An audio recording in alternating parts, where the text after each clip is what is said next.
This is an ad from BetterHelp Online Therapy. We always hear about the red flags to avoid in relationships, but it's just as important to focus on the green flags. If you're not quite sure what they look like, therapy can help you identify those qualities so you can embody the green flag energy and find it in others.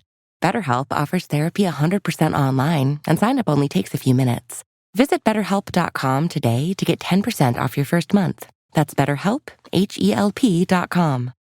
Every cup of Nespresso coffee is an invitation to transform your morning routine into a ritual you can treasure each and every day. Using the Virtuo Pup, a simple touch of the button freshly brews bold aromas and a rich, velvety crema layer for delicious cafe-quality coffee at home. Whether you enjoy your coffee hot or over ice, every sip, every morning is unforgettable. Nothing tastes like Nespresso coffee. Visit Nespresso.com or our app to explore our full range of easy-to-use machines and coffees not found anywhere else. Today you will be with me in paradise, Luke 23:43. He did not say, I will see you in hell. Of course not, you know. Yeah. That would be a weird thing for Jesus to... That would be so much better, though, if Jesus turns to the guy on the other cross and goes, I'll see you in hell. Hey, everybody, I'm Dan McClellan. And I'm Dan Beecher.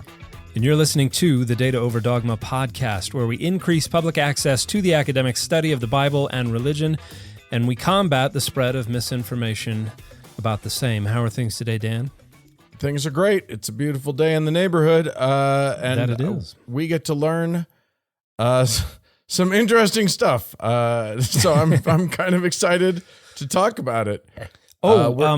I just thought of this. Sorry to interrupt, but I thought it might be fun to bring up here. I have received two very cool pieces of news over the last 2 days.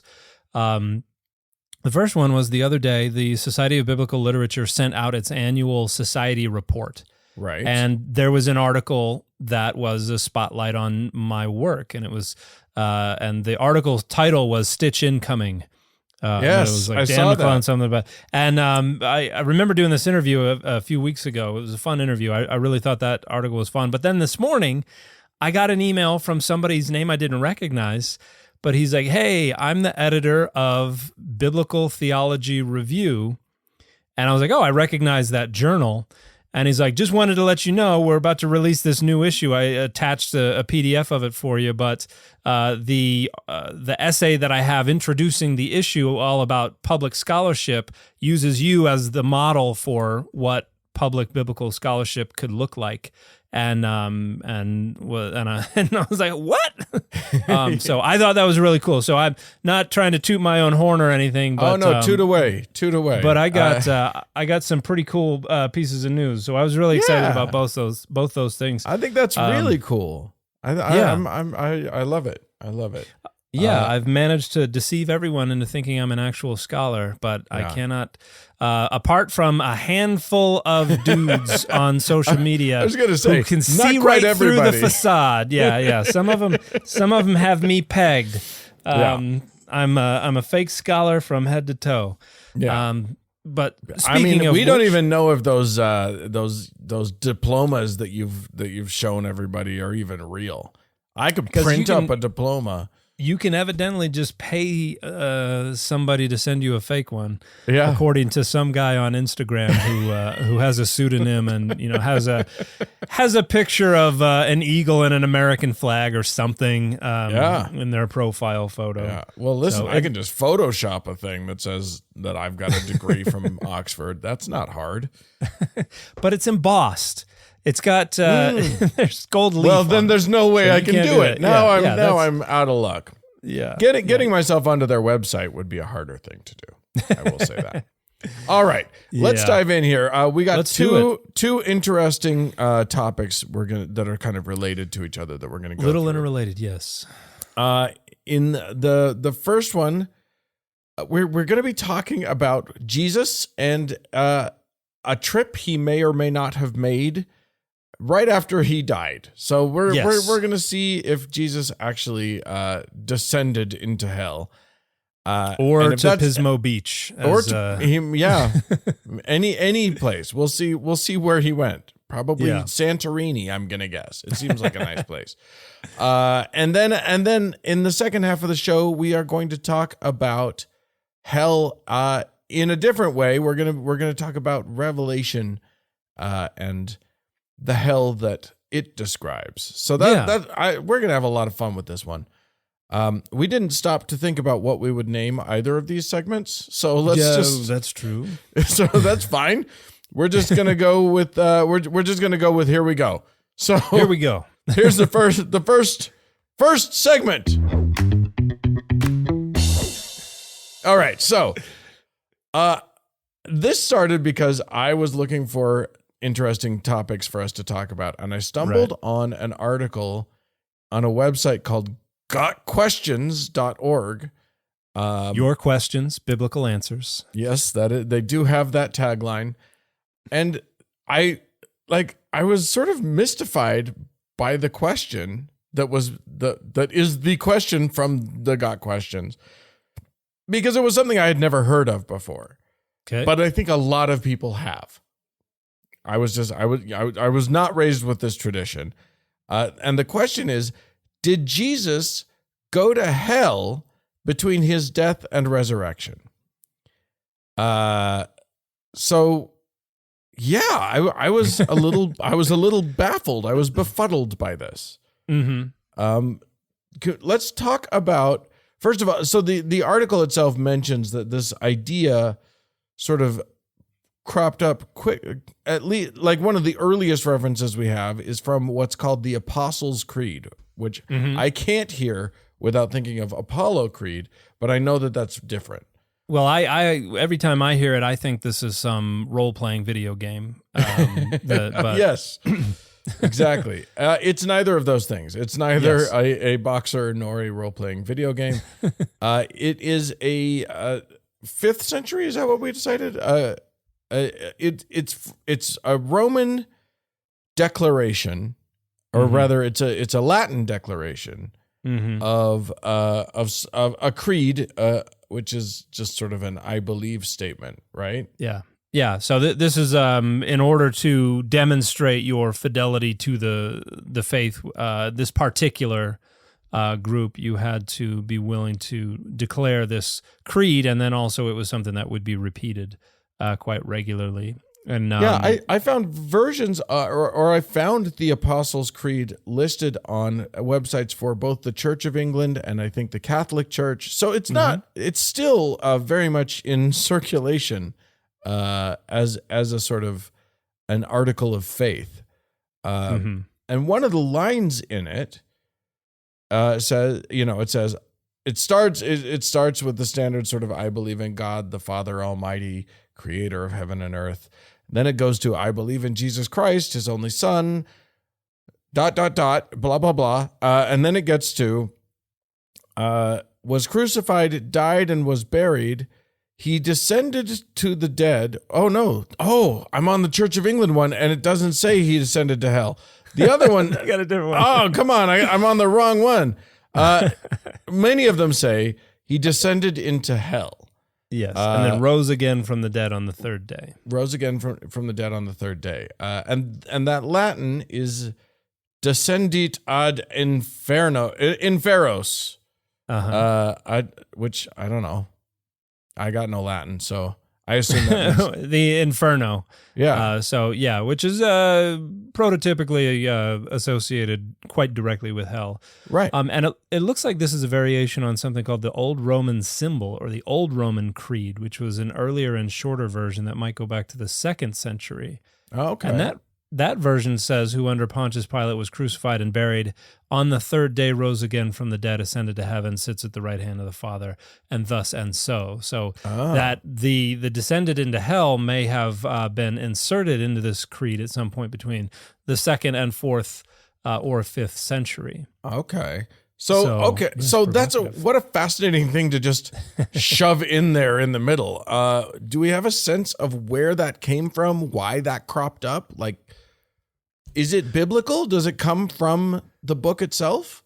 Well, I think the clearest reference to this, and this is something where we see this interpretation quite early, it comes from 1 Peter 3:18. Now, 1 Peter is probably early 2nd century CE. maybe first quarter, maybe second quarter. So Second Peter is probably somewhere between 120 to 150 CE. First Peter might be a little earlier than that. But in 1 Peter 3:18, we have this statement, "For Christ also suffered for sins once for all, the righteous for the unrighteous, in order to bring you to God. He was put to death in the flesh, but made alive in the spirit." And then verse 19, "In which also," so in the spirit, "he went and made a proclamation to the spirits in prison, who in former times did not obey when God waited patiently in the days of Noah during the building of the ark, in which a few, that is 8 lives, were saved through water."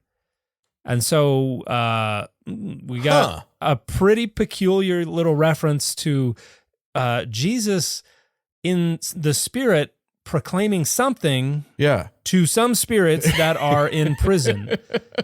And there are a few different interpretations of this, but the Got Questions article that you have goes through and makes a pretty interesting little play at trying to renegotiate what's going on here, and concludes, did Jesus go to hell?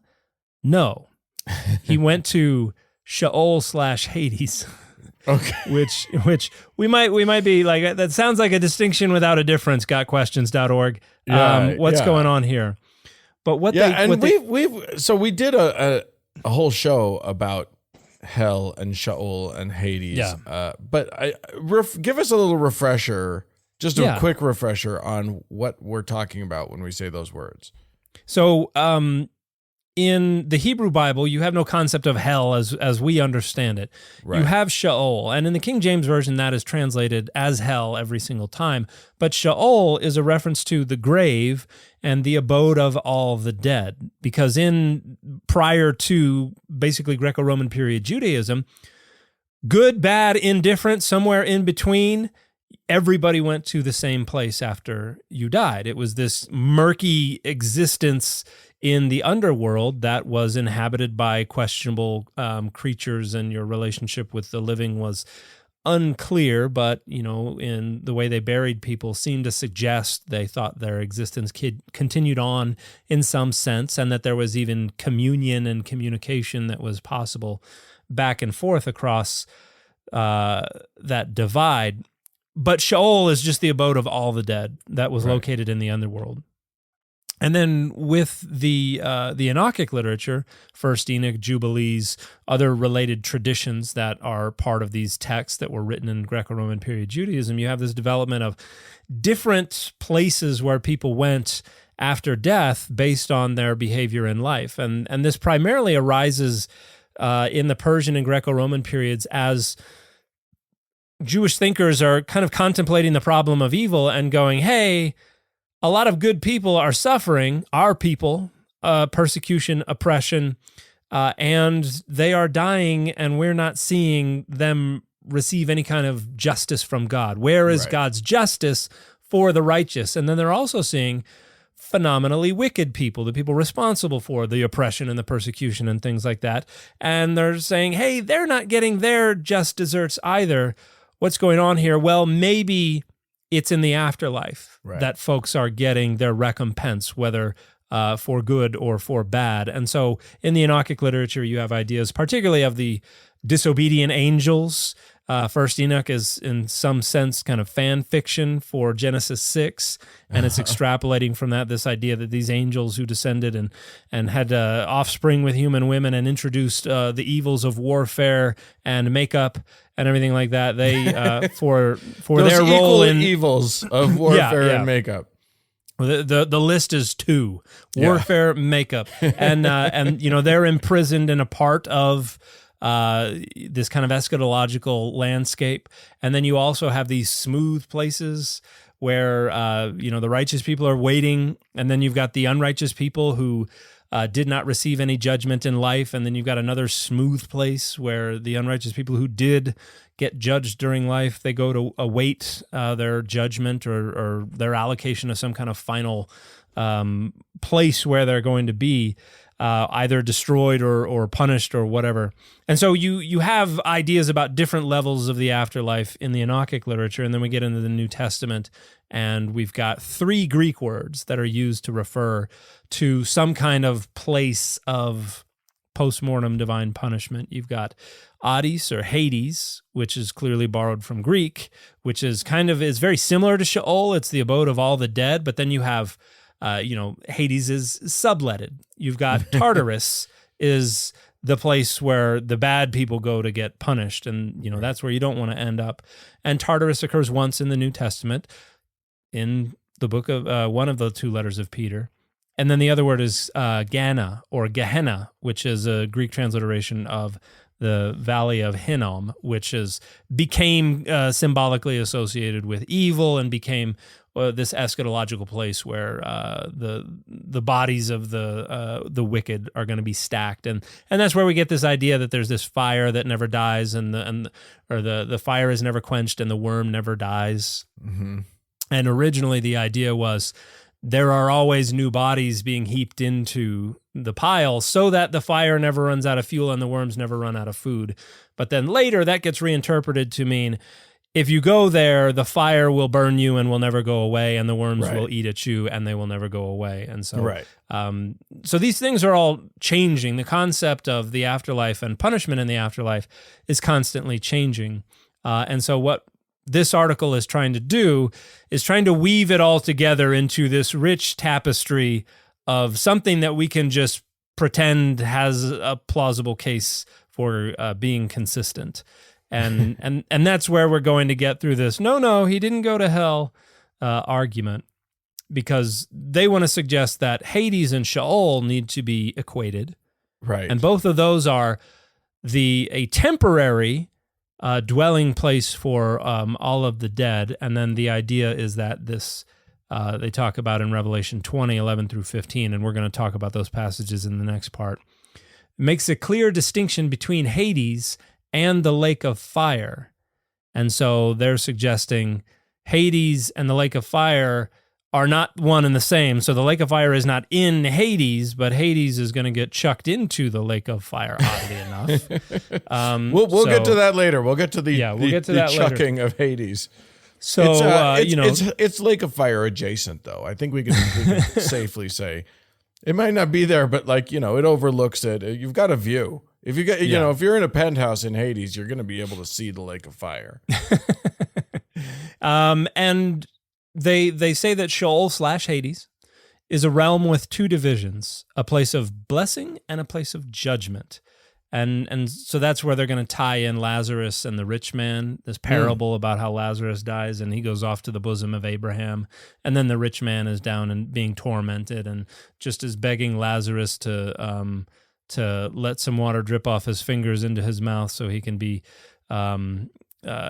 satisfied. And so we're what is fundamentally a diachronic difference. Diachronic means through time. And so in other words, the ideas are changing as time goes on.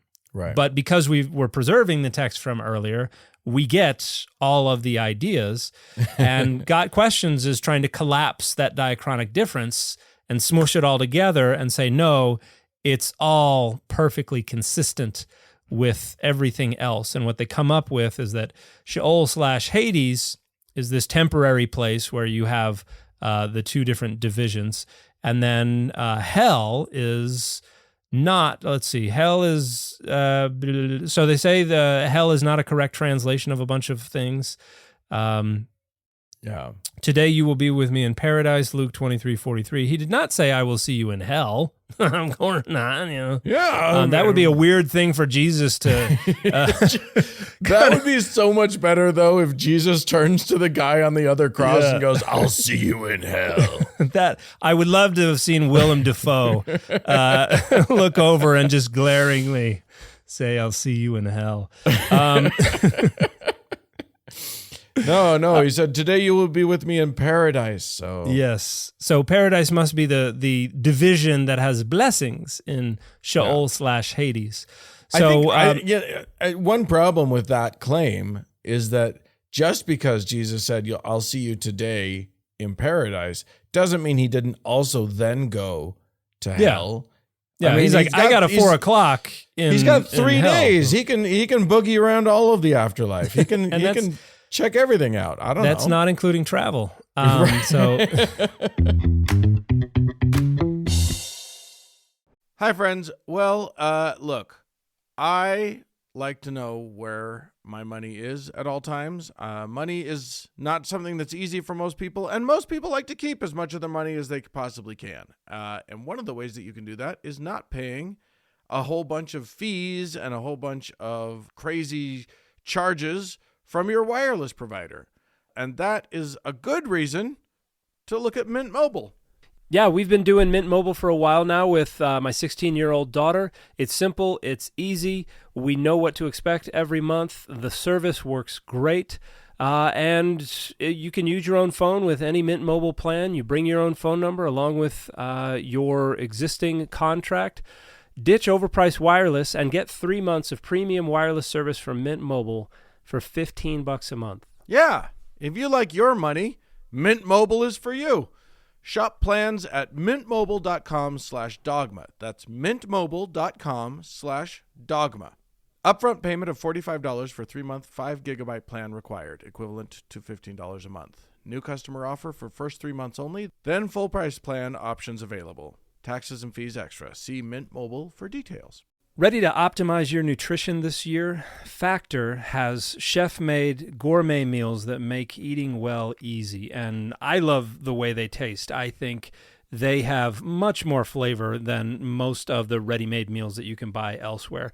They're dietitian approved, ready to heat and eat in just 2 minutes, so you can fuel right, you can feel great, no matter what life throws at you. Yeah, these meals arrive fresh and fully prepared, just ready for any busy lifestyle. We're all plenty busy. Not all of us can take the time every day to make all of our meals. These arrive ready to go.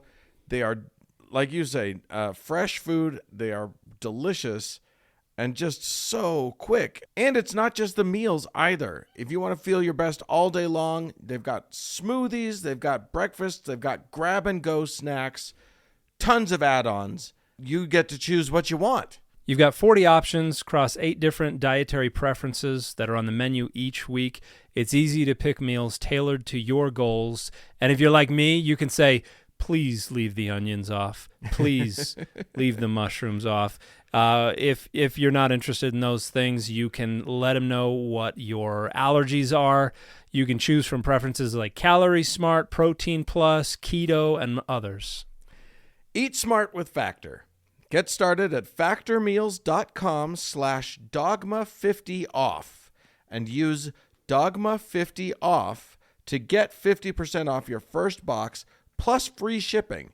That's code dogma50off at factormeals.com/dogma50off to get 50% off plus free shipping on your first box. what they're basically saying here is there's Sheol/Hades, and there's a good side and a bad side. Yeah. And then there's hell, and Jesus did not go to hell. But we got this thing about Jesus preaching to the spirits in prison. Yeah. So what's going on there? And so we've got 2 other articles on gotquestions.org. Okay. One is who were the spirits in prison? So we're talking about 1 Peter 3:18 through 20. And here they give a few different options. Number 1, the spirits in prison are fallen angels or demons. And this is an idea that is based on, again, First Enoch, the Enochic literature, because one of the things it talks about is how these angels are going to be punished. In fact, I'll read a tiny bit from First Enoch. Chapter 10, we've got, after the angels have done all these naughty things, God is like, commission some angels. So in chapter 10, then the Most High declared, and the great Holy One spoke, and he sent Sariel, who's Canadian, Soriel, to the son of Lamech, saying, go to Noah and say to him in my name, hide yourself, and reveal to him that the end is coming, that the whole earth will perish. And then he commissions Raphael, says to Raphael, he said, go, Raphael, and bind Asael hand and foot and cast him into the darkness. and make an opening in the wilderness that is in Dudael. Throw him there and lay beneath him sharp and jagged stones, cover him with darkness, and let him dwell there for an exceedingly long time. So That's mean. Yeah, and then use those sighs that that I don't know how to use. And then we've got the later on in chapter 21 from there. So now we've got Enoch is actually being given a tour of this eschatological hellscape. From there I traveled to another place more terrible than this one, and I saw terrible things, a great fire burning and flaming there. And the place had a narrow cleft extending to the abyss, full of great pillars of fire borne downward. Neither the measure nor the size was I able to see or to estimate. Then I said, how terrible is this place and fearful to look at. Then Uriel answered me, one of the holy angels who was with me, and said to me, Enoch, why are you so frightened and shaken? And I replied, because of this terrible place and because of the fearful sight. And he said, this is a prison for the angels. Here they will be confined forever. So it certainly seems like 1 Peter 3 is riffing on this Enochic idea of these spirits in prison, and maybe it's the angels. Yeah. And so why is Jesus preaching to them? Like there are a few different thoughts. One is that he's basically going, yeah, yeah, yeah, na na na na na. We won. More you guys preaching suck. at them than to them. Yeah. More a victory lap. Another idea is that maybe they thought that the angels could repent and then they would be saved. They would be let out of this prison. That's a possibility. Another understanding is that the spirits in prison are and here I'm reading from the Got Questions article again. The spirits in prison are the human spirits of those who perished in the flood of Noah's day. As for Christ preaching to them, there are three possible interpretations. One, Christ preached to them figuratively in and through Noah while they were in the flesh. So that's where Jesus is the puppet master, and Noah, who is preaching, is, and this is kind of a goofy reading of this. Christ in the Spirit preached to the spirits in prison really means that Christ manipulated Noah like a little hand puppet to preach to the people who rejected him. That doesn't make much sense. B, Christ preached to them literally, being present with Noah through the Holy Spirit, who inspired Noah to proclaim the message of coming judgment. In other words, the pre-mortal, pre-incarnate Jesus was there in spirit, directly preaching to them. And C, Christ preached to them literally in between his death and resurrection. And the article doesn't actually decide which of these is right, but it does conclude this way. According to each of these interpretations, the spirits are called such because they existed in a spiritual condition when Peter wrote. They were no longer in the flesh, but lived in Hades / hell. So in the previous article, it was there's Sheol / Hades, and that's different from hell. Right. Here it's they were in Hades / hell. So depending on which interpretation you prefer, one of them is that Jesus preached to the spirits that were in Slady's hash schlell, Hades / hell. Yeah. So and then the other these are both articles from gotquestions.org. So both of them from gotquestions.org. And I'm just curious if now we got more questions. Thanks, Got Questions. Yeah. So the Did Jesus Go to Hell Between His Death and Resurrection is a part of, you go to the content index, you go to Jesus Christ, you go to the cross and the empty tomb. And then the Who Were the Spirits in Prison, you got to go to content index books of the Bible, 1 Peter. But then you can also, through Jesus Christ, the cross, and the empty tomb, get to the question, where was Jesus for the 3 days between his death and resurrection? Sure. So we got a third take on the same thing. Yes. And here we have the exact same Hades / hell take. Okay. So, yeah. Exact same as which? As the second. So remember, you got Sheol / Hades equals hell. Right. You got Sheol / Hades does not equal hell. Right. And then you've got Hades / hell. And now we're going to do another Hades / hell. So at the very end, we have But they're kind of, again, they're playing with different interpretations. There's another interpretation of the First Peter passage. In this interpretation, the spirits are people currently in hell, but Peter is not saying that Jesus made a special trip to Hades/hell to preach or proclaim anything.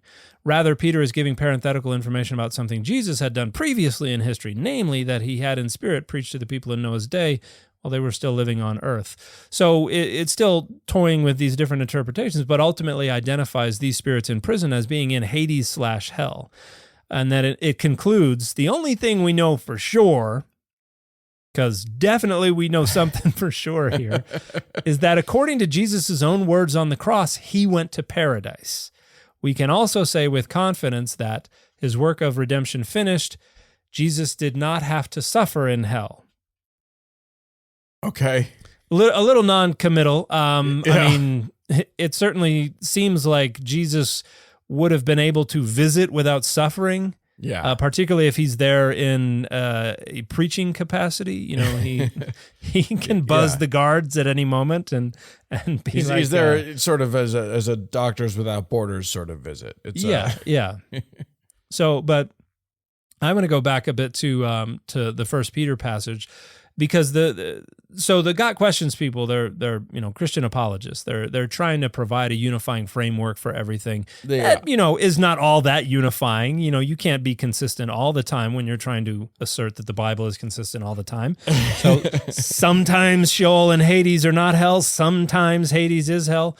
Yeah. But the scholarship identifies some closely overlapping interpretations. And there's a wonderful new commentary, multi-volume commentary on 1 Peter from the International Critical Commentary series.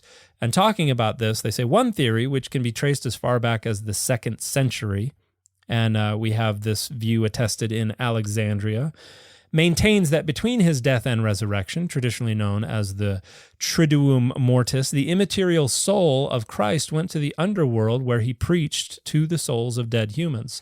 So according to this critical commentary, about the earliest interpretation we have is the notion that Jesus went to hell and preached to the souls of dead humans. Within this group, proponents are divided over what was preached and the group to whom the message was directed. The vast majority maintain that Christ proclaimed a message of salvation to the generation of Noah that perished in the flood, although other recipients have also been posited. And then another interpretation that extends back to the time of Augustine, or Augustine if you're nasty. This theory arose out of a question posed to Augustine by Euodius, a friend and fellow bishop, noting that the passage seemed to refer to Christ's proclamation of the gospel in Hades, which it was assumed would have therefore been emptied of all of its inhabitants. Euodius asked for Augustine's interpretation, and what he said was, if the Lord, when he died, preached in hell to spirits in prison, why were those who continued unbelieving while the ark was preparing the only ones counted worthy of this favor, namely the Lord's descending into hell? For in the ages between the time of Noah and the passion of Christ, there died many thousands, or so many nations, whom he might have found in hell. Or if he preached at all, why has Peter mentioned only these and passed over the innumerable multitudes of others? And so what he decided was that this wasn't a universal thing. This was... the idea was that the pneumata, the spiritual preaching, might refer to human beings who received the message of the gospel during their lifetimes. More specifically, he suggested that during the time when the ark was being constructed, the pre-existent Christ preached a message of salvation through Noah. So we got that puppet master theory. Yeah, there we go. Basically. And then the third theory that's mentioned in the commentary is one that has become quite popular in more recent scholarship since the rediscovery of First Enoch.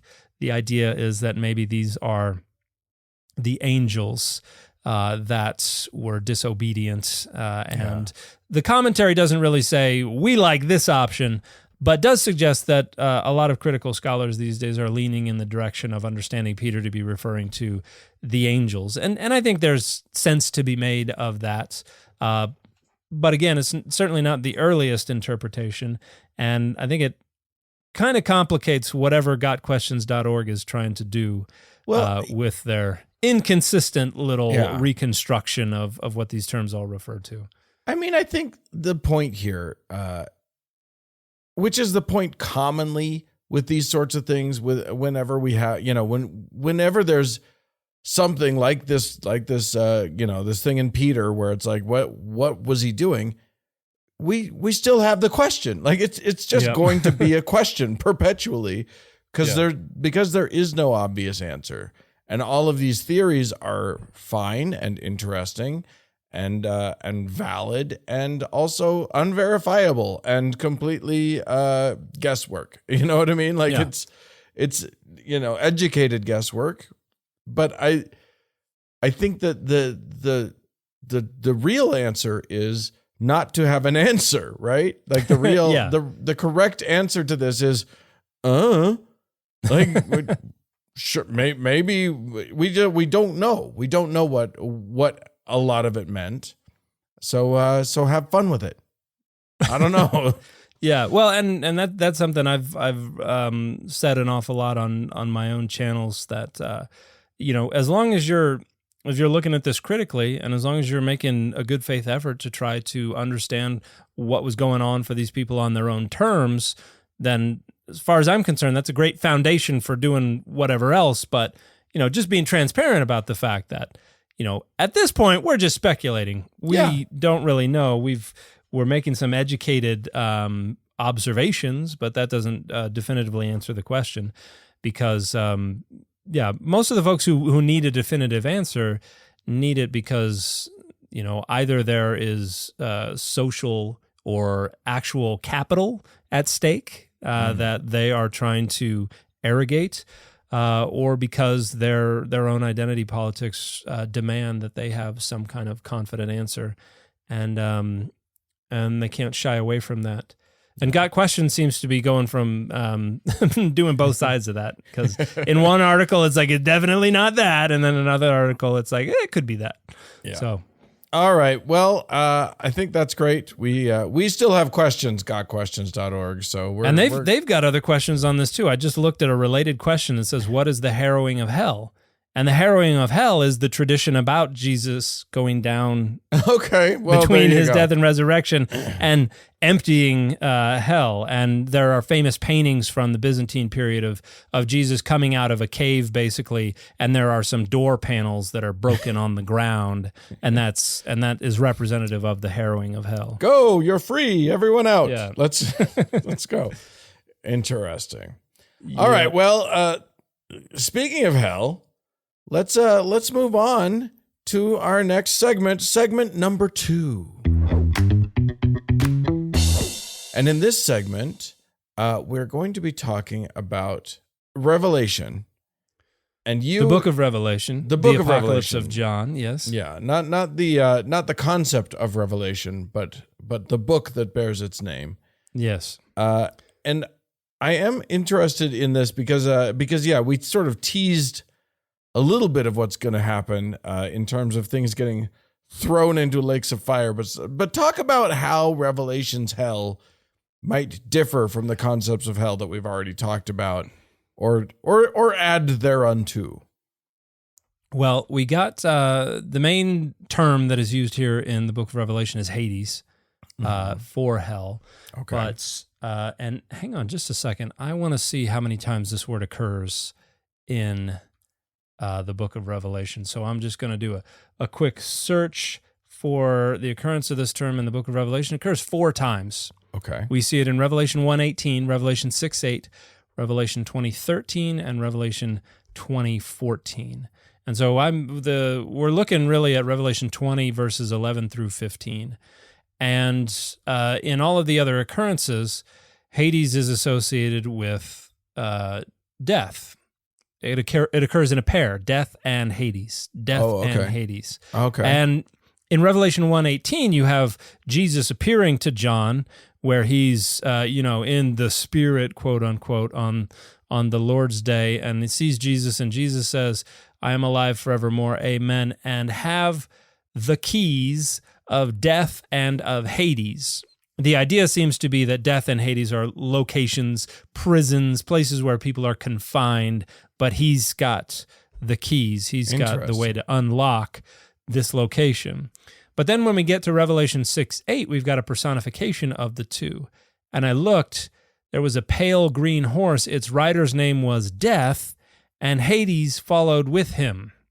And they were given authority over a fourth of the earth to kill the sword with sword and famine and pestilence and by the wild animals of the earth.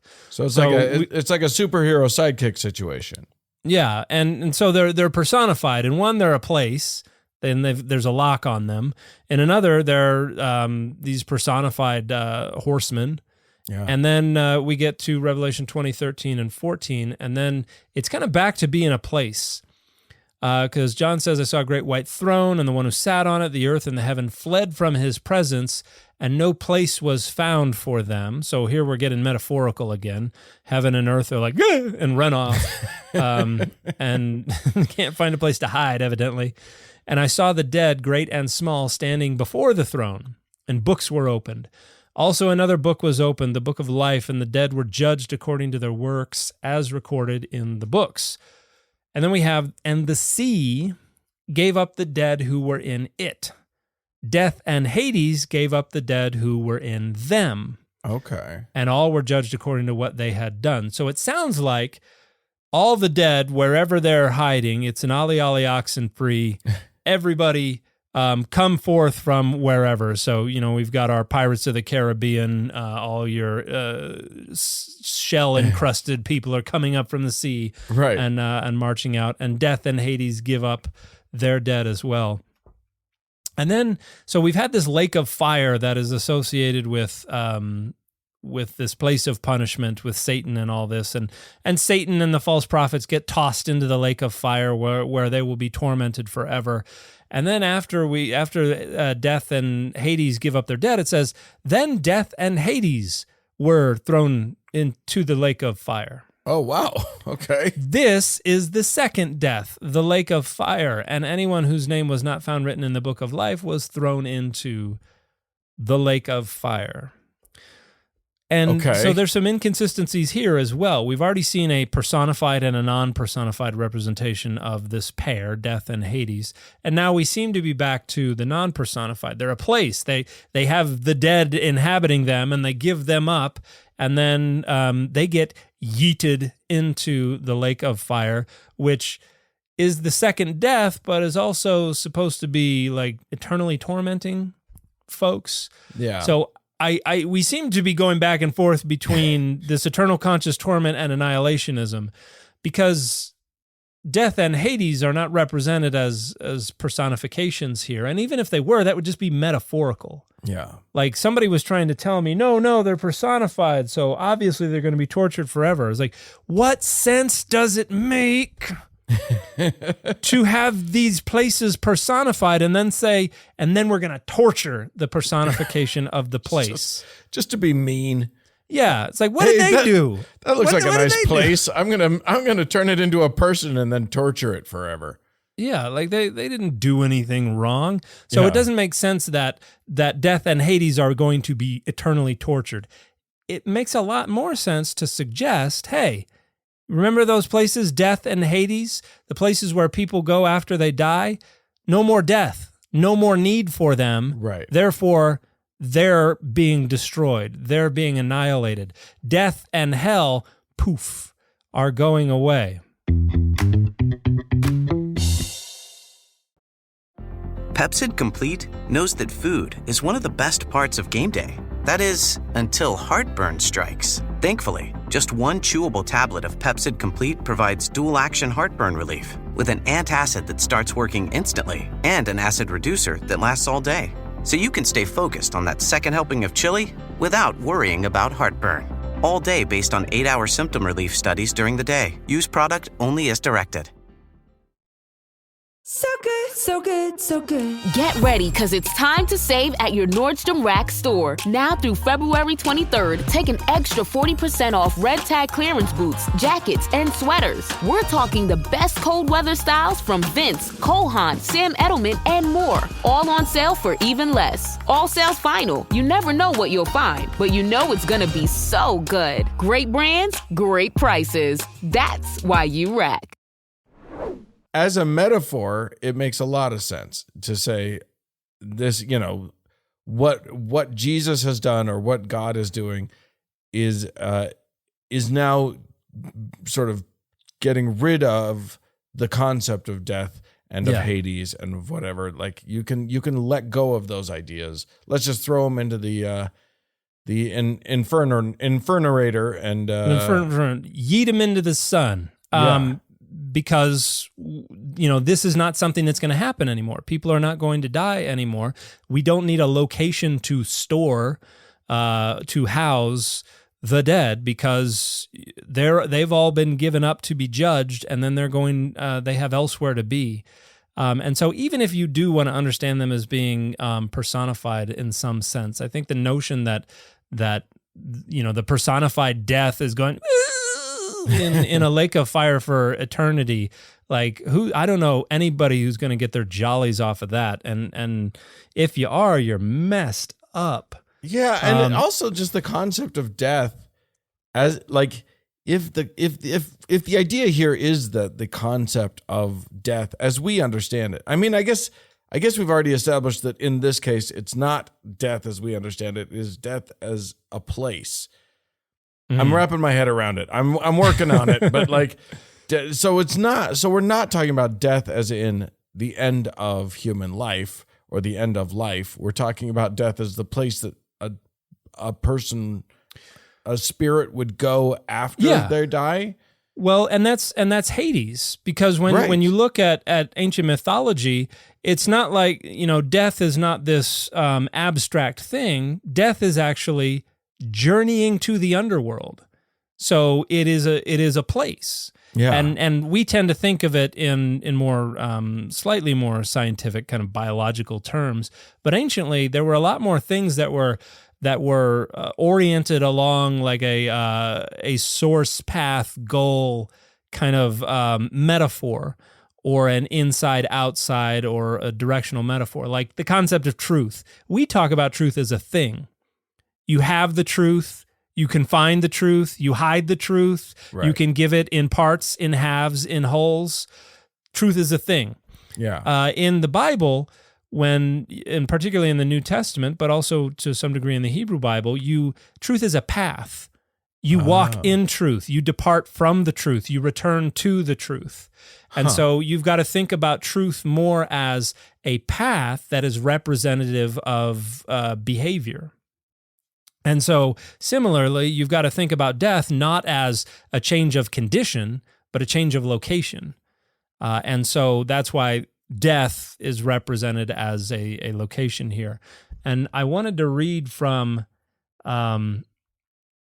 my favorite commentary on the book of Revelation is from the Anchor Yale Bible Commentary series. And Kester is the author, Koester, of the Revelation volume that was published in 2014. And let me just find where it talks about this. The final judgment ends the work of death and Hades. They are sometimes pictured as places that can be locked or opened with a key, as we saw in Revelation 1:18, and they are also depicted as sinister beings that hold people captive, as we saw in Revelation 6:8. Before the judgment, they quote-unquote give up their dead, which means they have no absolute right over people. They do God's bidding by relinquishing those they hold. Then God deals with them as he dealt with the beast, false prophet, and Satan by throwing them into the lake of fire.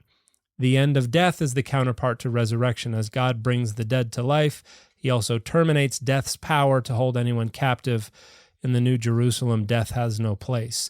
So even here, the focus is not on let's torment this guy forever. The focus is on the influence is over, the presence is over, the role of that thing is over.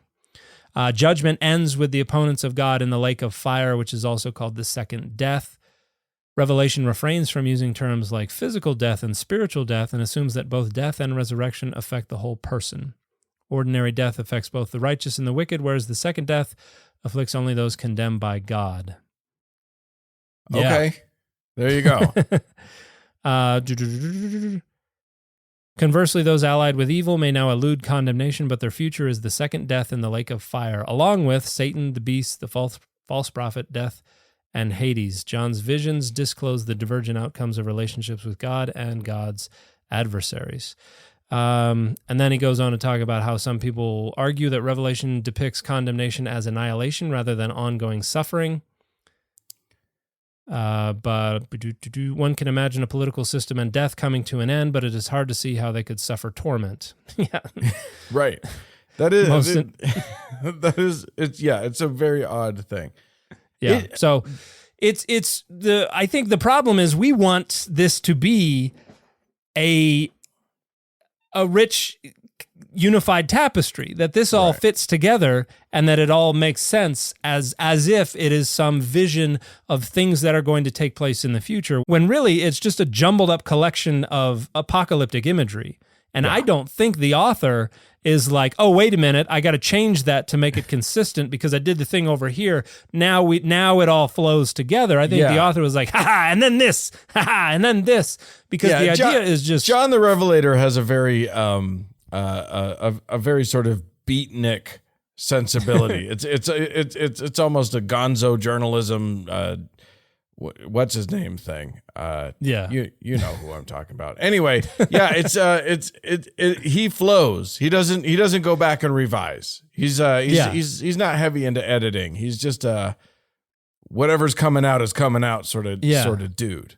Which I think makes it a problem when we have people today in our modern world who try to create this unifying framework that gives everything a place and everything fits together, as with gotquestions.org and everybody else who wants revelation, who every time there's a car accident, somebody's like, this is the beast from Revelation, and somebody was like the trains that were derailing a bit ago. They were like, this is the serpent with the tail like a scorpion from this part of Revelation, because they think this is actually some kind of prophecy about things that are going to happen in the future.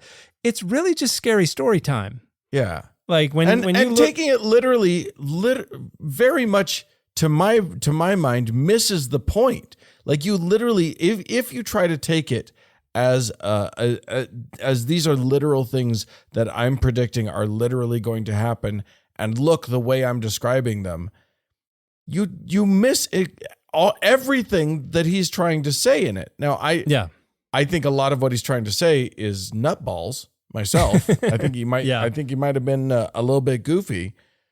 But if you want to understand it, if you want to understand what he was trying to say, taking it literally is not going to get you anywhere near it. It's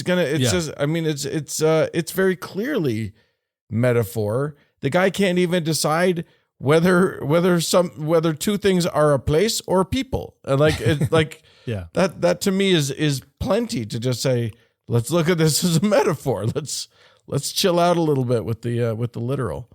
And I think the reason there are so many people who are just allergic to recognizing that fact is because they want to try to make the text as useful as and meaningful as possible to them. And right now, there's an awful lot of utility in mapping whatever's in the text onto current events, so that we can pretend we have some kind of insight into what's coming next.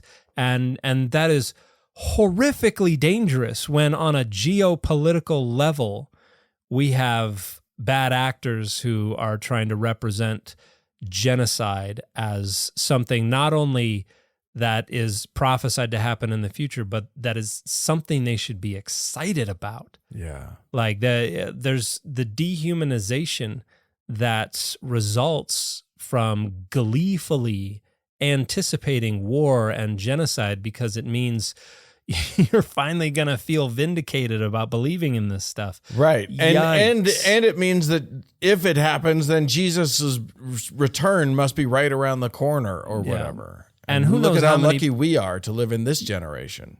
And who knows how many people have their fingers on levers of power that are going to use them because they think they are going to facilitate that lucky event that we all get to be a part of. Just seeing the number of people who are like, what Trump said about Gaza, Oh yeah, it's happening. It's happening, everybody. Get ready. Like that is scary, scary delusion. It's also important to note that like that's something that has been happening for centuries. Yeah. Like over and over again, people are like, aha, look at this. See, we're in the last days here in 1666. Look at this, the London fire proves that we are in the final days, or the plague is one of the things. Like this is not new, and they've been wrong every time up till now. I don't know why you think you're the right one when everybody else has been wrong every time they've made these predictions about we are the ones who are finally going to see, revelation come to life. Yeah. Yeah, and something I've mentioned in a lot of videos, Revelation is late 1st century CE, Jewish apocalyptic imagery written by followers of Jesus, and it has nothing to do with anything that happened after the text was written. Right. And oh my gosh, the heartache, the suffering, the literal human lives lost needlessly because people tried to use this as a map for the future. Just please give it a rest for the sake. And also not for nothing, but like wasn't there hemming and hawing about whether to even include it in the canon? Like Revelation only made it barely in under the wire. Right? Yeah, mainly because of Athanasius of Alexandria, who thought it was a useful rhetorical bludgeon against his enemies within the Christian community. Yeah. Because the earliest Christians were like, who's this John dude? He was up in the night. What was he smoking? Was he in a cave? What was happening here? But you had folks who were like, I think Justin Martyr around 150 to 160 was the first to say, hey, I bet this was the same John that wrote the Gospel of John. And other people were like, can you read, Justin? Like, this guy's Greek is awful. This is not the same author. And so you had Christians who were denying that this was John this was John the Beloved disciple. You had a bunch of them that were pointing out there's no revelation in here. This is just bizarre, grotesque imagery. This is not uplifting. This is not the gospel. And as we talked with Bart Ehrman about this as well, you had all this excess. It wasn't about dismantling these oppressive systems of power. It was about trading places with the people who were in the driver's seat, and so that we could be the ones now to laugh maniacally as other people were being mown down. Yeah. And so a lot of people were like, that's not my Christianity in the early centuries. And yeah, it took a while. It took Athanasius of Alexandria to write his festal letter and tie his little canon off with the bow that is the book of Revelation, and then stealing a page from the book of Revelation, he closed out his canon list by saying, curses anybody who adds to or takes away from these. Yeah. So yeah, it's a mess, but I think, and I think, let's see, I'm trying to think of who omitted it from their canons. There were a few people. But I think it wasn't even until like the Council of Trent that it was formally recognized as canonical by the Catholic Church. Yeah. I may have to revisit that. I don't know if that's true. But yeah, it was not popular for the earliest generations of Christians because it conflicted with what they were seeing in the Gospels and what they wanted to get out of Christianity. Darn you, Athanasius. You could have saved us all a big headache if you had just... Yeah. All right. Countless lives. Yeah. All right. Well, thank you for that. I think that is fascinating. And if you, friends listening or viewing at home, decided that you think it's fascinating and would like to help make this show happen and be a part of our ever-growing team of patrons, we would love for you to do so. You can go to patreon.com/dataoverdogma. To do that, you just sign up there.